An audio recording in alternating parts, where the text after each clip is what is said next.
அன்பர்களே, நம்முடைய வாழ்க்கையிலே மிக துன்பம் தருகிற பேரிழப்பாக கருதப்படுகிற ஒன்று சாவு. அந்த சாவு பாவத்தினால் வந்தது. ஆகவே மீட்பராக வருகிறவர் சாவை அழிக்கிறவராகவும் வருகிறார். இறுதியிலே சாவு முற்றிலுமாக அழிந்துவிடும், வாழ்க்கைதான், நிலை வாழ்க்கைதான் இருக்கும் என்பதை உணர்த்துகிற அடையாளமாக அவர் இம்மண்ணுலகிலே வாழ்ந்தபோது ஒரு சிலரை இறந்த பின் உயிர்த்தெழும்படி செய்தார். அதன் மூலமாக தாமே உண்மையிலே வாழ்வு, அவரை நம்புகிறவர்களுக்கு வாழ்வுதான் என்றும் உண்டு என்று உணர்த்துகிறவராக அவர் நம்மை தேடி வருகிறார். அதை இன்று நாம் சிந்தித்து பார்க்க போகிறோம். தேடி வருகிறவர் நம் ஒவ்வொருவரையும் தேடி வந்தாலும் ஒரு சிலருக்கு மிக கொடிய துன்பமாக சாவு நிகழ்ந்து விடுகிறது. அதிலும் குறிப்பாக மிக இக்கட்டான நிலையிலே சாவு வந்து விடுகிறது. அது உண்மையிலேயே பேரிழப்பாக இருக்கிறது. அதை போக்குகிறவராக ஆண்டவர் கிறிஸ்து வருகிறார். என்றும் அப்படித்தான் வருகிறார். யாயீர் என்ற தொழுகை கூட தலைவருடைய மகள் சாகும் தருவாயில் இருக்கிறாள். அவரை தொட்டு குணமாக்க வேண்டும் என்றுதான் அந்த தொழுகை கூட தலைவர் வந்து ஆண்டவரிடம் மன்றாடுகிறார். ஆனால் இடையிலே வேறு குறுக்கீடு. அதனால் அவர் அந்த தொழுகை கூட தலைவருடைய வீட்டிற்கு போவதற்கு முன் அவருடைய மகள் இளஞ்சிறுமி 12 வயது பெண் இறந்து விட்டாள். அப்பொழுது ஆண்டவர் அவர்களுடைய தந்தையினுடைய மனதை ஊடுருவி பார்த்து, வருந்த வேண்டாம், நம்பிக்கையை கைவிடாதேயும், மகள் பிழைப்பாள் என்று அவருக்கு நம்பிக்கை ஊட்டி அவரோடு சென்று அந்த வீட்டிற்குள்ளே அந்த சிறுமி இறந்த வண்ணம் படுத்திருப்பதை பார்க்கிறார். அந்த சிறுமியுடைய கையை பற்றி மிக செல்லமாக, என் செல்லம் இல்ல, எழுந்திரு என்பது போல, சிறுமியை உனக்கு சொல்லுகிறேன், எழுந்திடு என்று கூறுகிறார். அந்த சிறுமி உயிர் பெற்றவளாக எழுகிறாள். அவளுக்கு உணவு தாருங்கள் என்று சொல்லிவிட்டு அவர் பின் வாயில் வழியாக வெளியேறி விடுகிறார். தாம் செய்த இந்த ஒப்பற்ற செயல், பாராட்டுக்குரிய செயல், அதை மற்றவர்கள் கொண்டாட வேண்டும் என்று அவர் நினைத்துக் கொண்டிருக்கவில்லை.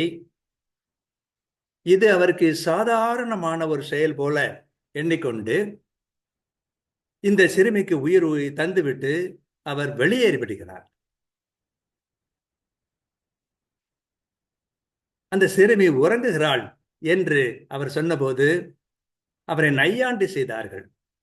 ஆனாலும் அவர்களிடம் போய் இப்ப என்ன சொல்லுகிறீர்கள் என்றெல்லாம் கேட்டுக்கொண்டிருக்கவில்லை.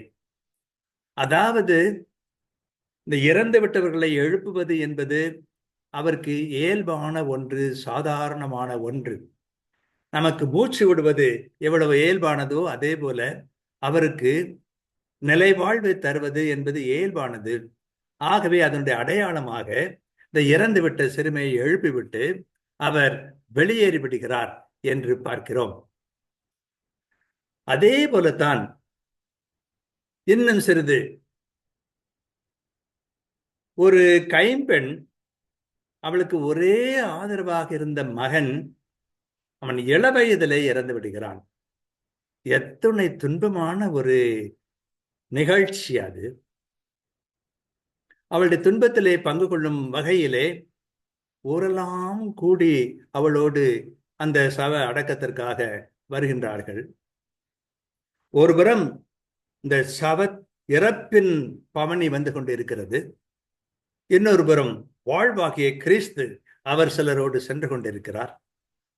சாவும் வாழ்வும் சந்திக்கின்ற ஒரு இடமாக அதை காண்கிறோம். அங்கே இந்த சாவு என்பது எவ்வளவு துயர செயல் என்பதை அவர் உணர்ந்தவராக, இந்த பாவத்தின் விளைவு எவ்வளவு கொடியது என்பதை உணர்ந்தவராக அந்த பெண்ணிடம் சென்று அழ வேண்டாம், அழாதீர் என்று சொல்லுகிறார். நாம் பெரும்பாலான சமயங்களிலே இத்தகைய சூழ்நிலைகளிலே ஏதோ சில வார்த்தைகளின் மூலமாக ஆறுதல் சொல்வதற்கு முயல்வோம். ஆனால் அவர் வெறுமனே ஆறுதல் சொல்வதை வார்த்தையிலே நிறுத்தி கொண்ட ஒருவராக இல்லை. அந்த பாடையிலே கிடக்கின்ற, சவமாக கிடக்கின்ற அந்த இளைஞனை பார்த்து அவனையும், இளைஞனை எழுந்திடு என்று சொல்லி அவனுக்கு உயிரூட்டுகிறார். அதன் பிறகு அந்த சிறுவனை, இளைஞனை கொண்டு வந்து தன்னுடைய தாயிடம் ஒப்படைக்கின்றார். ஆண்டவர் கடவுள் நமக்கு வெறுமனே வார்த்தையினால் ஆறுதல் சொல்லுகிறவர் அல்லர். அவரை நம்பினவர்களுக்கும் சரி, அவரிடம் எதிர்பார்த்தவர்களுக்கும் சரி, எதிர்பாராதவர்களுக்கும் கூட அவர் நன்மை செய்கிறவராக வருகிறார். வள்ளலார் வாடிய பயிரை கண்டபோதெல்லாம் வாடினேன் என்று சொன்னாரே, அதே போல மனிதனுடைய துன்பத்தை காணும் போதெல்லாம் ஆண்டவர் இயேசுடைய இதயத்திலே அந்த வேதனை இருந்தது.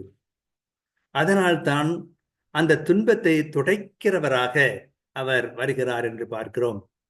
அவருடைய செயல் வெறுமனே ஆறுதல் சொல்லுகிற செயல் அல்ல, ஆறுதலை தருகின்ற ஒரு செயலாக இருக்கிறது என்பதை பார்க்கிறோம்.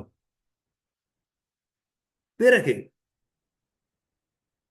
அவருக்கு மிக வேண்டிய நண்பர்களான மார்த்தா, மரியா தம்முடைய உடன் பிறப்பு லாசர் நோயுற்று இருப்பதை பார்த்துவிட்டு செய்தி அனுப்புகிறார்கள். நம்முடைய நண்பர் பிணையுற்று இருக்கிறார் என்ற செய்தியை அனுப்புகிறார்கள். ஆனால் உடனே அவர் கிளம்பி போகவில்லை. 4 நாட்கள் இறந்து 4 நாட்கள் ஆகின பிறகு இவர் போகிறார்.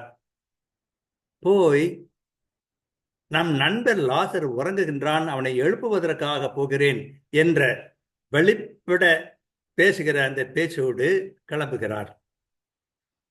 அவன் உறங்குகிறான் என்று சொல்வதை பார்க்கிறோம். அவரை பொறுத்தவரையிலே சாவு என்பது உறக்கம்தான். அதிலிருந்து எழுப்புவது அவருக்கு முடியும், நமக்கு முடியாது. அவருக்கு முடியும். அதை செய்வதற்காக அவர், நம் நண்பன் லாசர் தூங்குகிறான், நான் அவனை எழுப்புவதற்காக போகிறேன் என்று சொல்லிவிட்டு போகிறார். ஆனால் அவருக்கு மிக வேண்டிய அந்த பெண்மணிகள் மார்த்தா, மரியா ஐயோ வேண்டாம் என்பது போல நாற்றம் எடுக்குமே என்றெல்லாம் சொல்லி தடுக்க பார்க்கிறார்கள். ஆனால் அதையெல்லாம் கடந்து அந்த லாசரே வா என்று சொல்லி அழைத்து அவருக்கு உயிரூட்டுகிறார். அவர் எழுந்து வருகிறார்.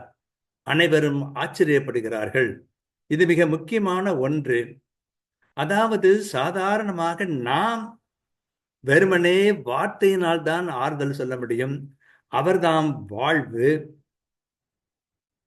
அந்த வாழ்வை தருகிறவர் அவர்தான், தந்தவரும் அவர்தான். ஆக இப்பொழுதும் கூட நம்முடைய வாழ்க்கையில இப்படிப்பட்ட பேரிழப்பினாலே துன்பப்படுகிறவர்களுக்கு ஆறுதல் தர வேண்டும் என்று அந்த இறைமகனார் இப்பொழுது வருகின்றார். அந்த வருகையைத்தான் நாம் கொண்டாடுகிறோம்.